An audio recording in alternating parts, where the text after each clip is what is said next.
how did that transition happen from not being in a band, just playing music in like the education world and in school, to then starting Nocturnal Broadcast? How did that transition happen for you, Connor? Because like, for it to be your first band, it's pretty stellar. You know, most people's first band, it's kind of a throwaway thing. It's like, yeah, I'm gonna have to forget about some of that stuff I've written.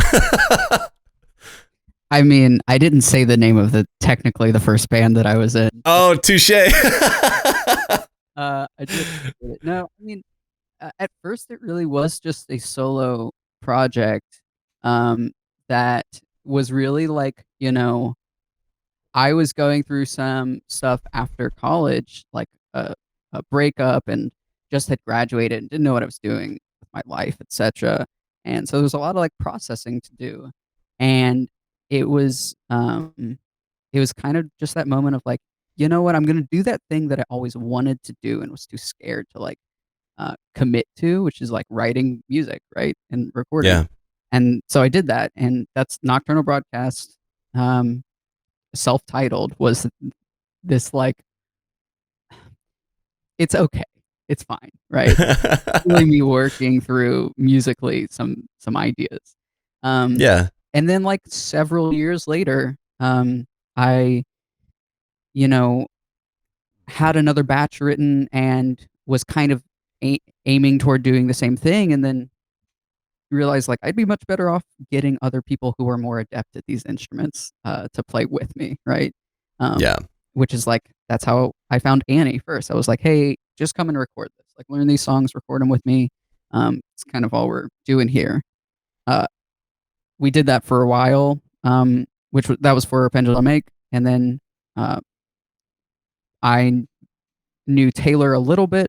And one day he showed up at like a bar gig that I had playing covers, and he was like, hey, I really like your songs. Any chance you've been looking for a drummer or anything? I've been trying to find someone to drum for. I was like, yes, desperately. I've tried with several drummers, please. So it really, yeah, it was just sort of like organically and over a fairly long period of time that the band formed as a whole. And it was really under the pretense of like recording songs that I had already written and prepared. And we played a few months together, and then Annie was like, yeah, my boyfriend is moving into town. He plays guitar. And I was like, great, let's see what he's got. Let's see if we can get a second guitarist. That could have been really awkward. He's like, yeah, he's not super great. You're like, oh. He's okay. He just has like 3 Boss metal zones on his pedal board. Yeah. Could you imagine? That'd be such an awkward, like, well, Annie, we definitely want you to stick around for sure. Oh, that's awesome. Man, that is a big jump, because I talk about this a lot when it comes to writing music, that vulnerability, kind of breaking down that barrier between kind of the subconscious and the emotional side, and like your regular everyday life. And when you started writing music, what was it that you noticed like most when you first started writing music? Because obviously you said you were going through quite a bit, but like, what was it you noticed most when you first started writing? What do you mean? What did I notice? Like with yourself, like what were you learning the most, I guess? Like as you started writing, I don't even know how to even word it necessarily, because the words kind of escape me, because it's basically, that there is so much that happens when you finally start putting pen to paper, and so many emotions kind of start flooding. You start kind of getting to know yourself better. You start getting to know kind of the world around you a little bit better sometimes. I'm just kind of curious kind of how it happened for you. For sure. I think if you were to sort of interrogate the lyrics a little bit of Nocturnal Broadcast songs, a lot of time,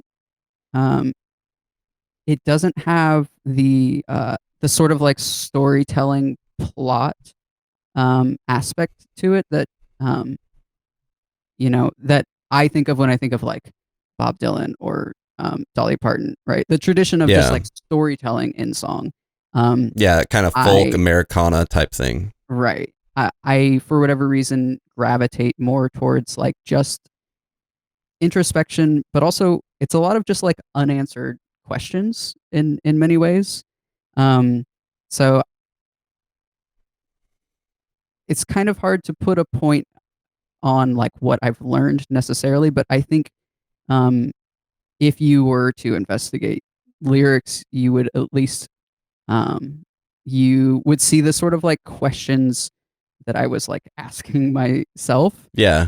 or just like throwing out into the world, like what is the deal with this thing, right? Like Yeah, yeah. everyone sees this or feels this, right? Like what are we?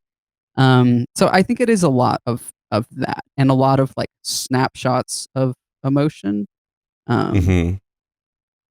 that's the best I can do. No, I love it.